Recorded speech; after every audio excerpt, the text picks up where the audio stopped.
еліміз қиын жағдайда тұрған уақытта жаңағы Абулғазиндер, Шаяхметовтер Грекияға барып от шашып жүргені жараса ма?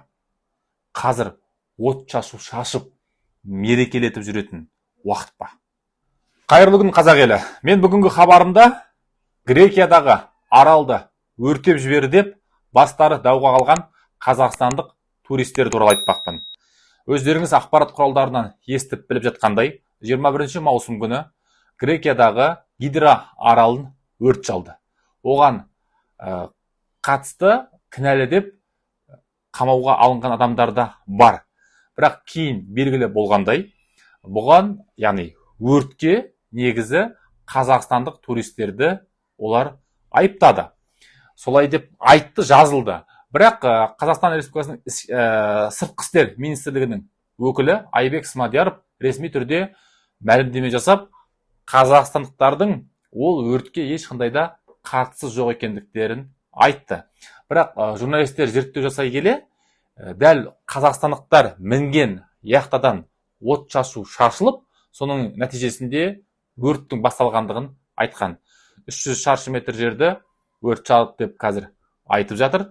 Енді сол уақытта, дәл сол күні, мынау Данияр Абулғазин деген адам бар Қазақстанда. Оны қазір сәл кейін айтам. Жалпы бұлардың кімдер екен, жаңағы туристер деп аталған адамдардың кімдер екендігін жеке-жеке тоқталам. Сол адам отбасымен отырған ұшақ, жеке ұшақ, Афинадан Қазақстанға ұшып шыққандығы белгілі болған. Ол дәлелденген.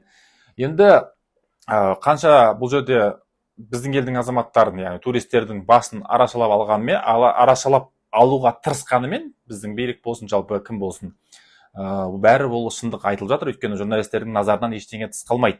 Енді менің айтпағым мынау. Жаңағы сол жерде яхтада болған адамдар кімдер? Біріншіден, жаңағы Данияр Абулғазин деп айтылатын адамға қатысты айтпақпын. Бұл адам, бұл жай адам емес. Бұл адам Назарбаевтардың адамы. Нақтырақ айтқанда, Назарбаевтың ортаншы күйеу баласы, Тимур Құлыбаевтың сыбайласы, үзеңгілесі, өмір бойы бірге жүрген адам. Тимур Құлыбаев Қазақстан Республикасының бокс федерациясының президенті болған кезде, басқарған уақытта, соның вице-президенті болған осы Данияр Абулғазин. Ол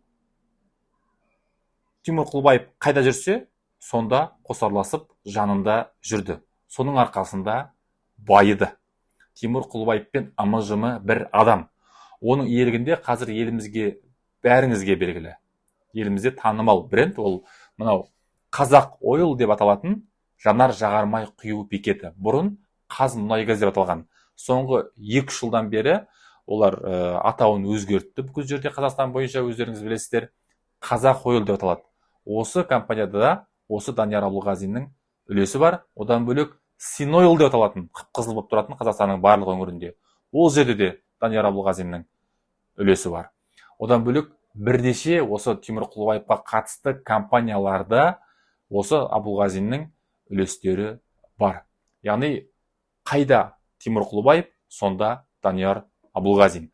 Ал енді оның әйелі Айдан Сүлейменова елімізге белгілі қайырымдылық қорды басқарады.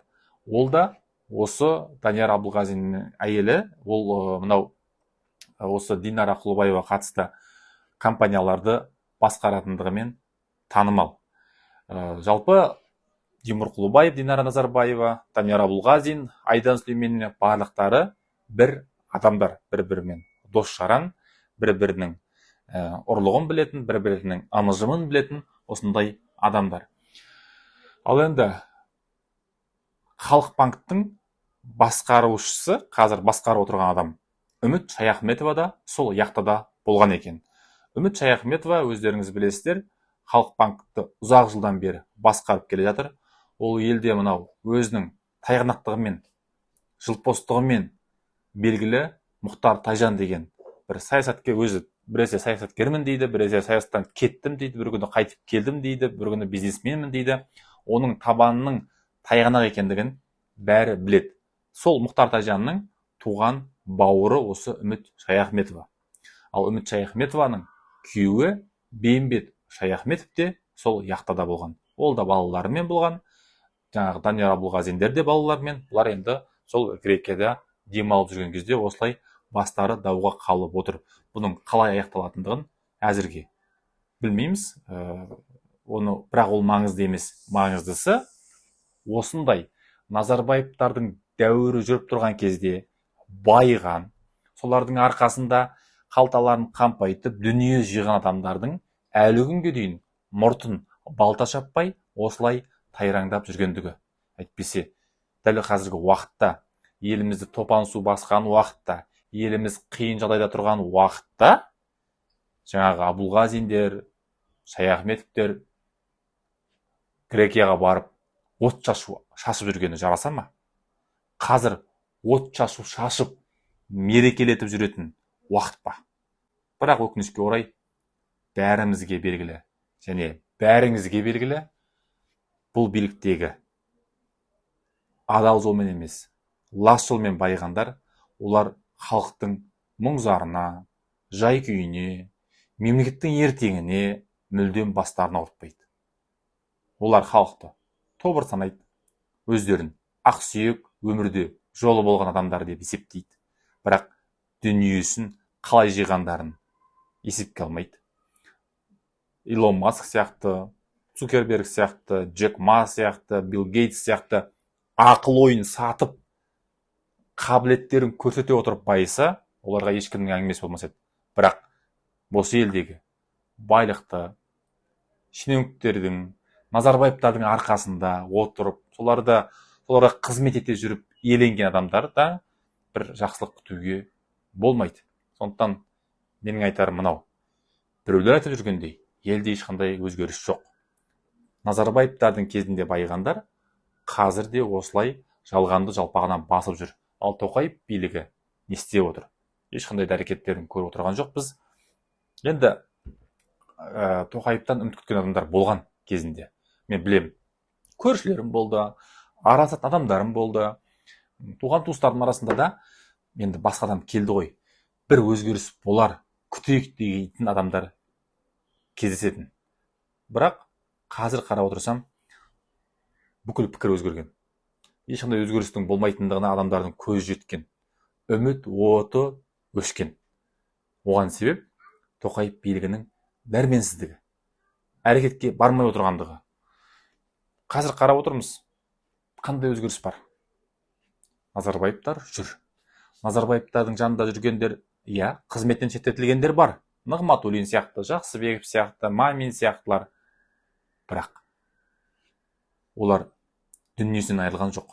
Олар Қазақстанға келгісі келсе келеді, кеткісі келсе кетеді. Ешқандай әңгіме жоқ. Олардың табандарына тас қойып, дүниелерін тартып алып жатқан бүгінгі билік жоқ. Қандай келісім бар екендігін әрине біз білмейміз. Жасырын келісімдердің, бізге белгісіз келісімдердің қандай жағдайда жүріп жатқандығын, жүргендігін ешкім біле алмайды. Бірақ көріп отырғанымыздай, Кәрім Мәсімов сотталды. Оның бірінші орынбасары Самат Әбіш 8 жылға сотталды. Оның өзінде шартты мерзімге түрме жазасына кесілген жоқ. Ал қалғандардың ешқайсысы кеткен жоқ. Бәйбегіне дейін барлықтары шетелде жүр. Ештеңе жоғалтқан жоқ.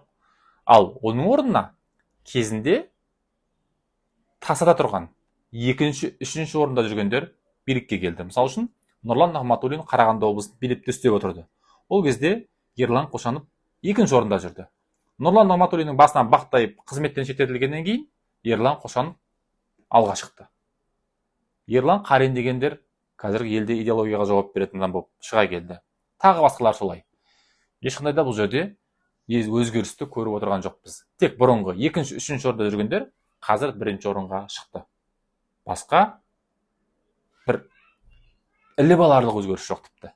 Сол баяғы ескі әдіс. Шынды айтқан адамдарды қудалау, ату, түрмеге қамау, жемқорлар тайраңдап жүруін әрі қарай жалғастыру, қымбатшылық, несиеге жегілген сол баяғы қарапайым халық, ешқандай өзгеріс жоқ.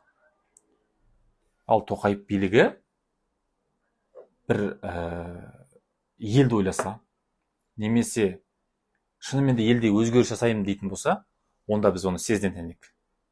саяси реформа деген толассыз түрде жүреді. Саяси реформа ол біреулер айтқандай ақырын есік аяңмен жүрмейді. Саяси реформа кәдімгідей оны әрбір адам күн сайын сезінетін дәрежеде жүреді. Парламент сайлауы әділ өтетін еді ол кезде. Референдум әділ өткен болар еді. Президенттік сайлауды әділ өткізіп, қазір қоғамдық саяси орта бұрқ-сарқ қайнап, елдегі мықты азаматтар алға шығып, әркім өзінің қабілетін көрсетіп, тайталасып, қызу болып тұратын еді. Бірақ қазір көріп тұрғанымыздай өлі тыныштық, бас көтерген азаматтар қудалану, жағымпаздар марапатталу, ертең журналистер күні болады, санаулы күннен кейін, 2 күннен кейін.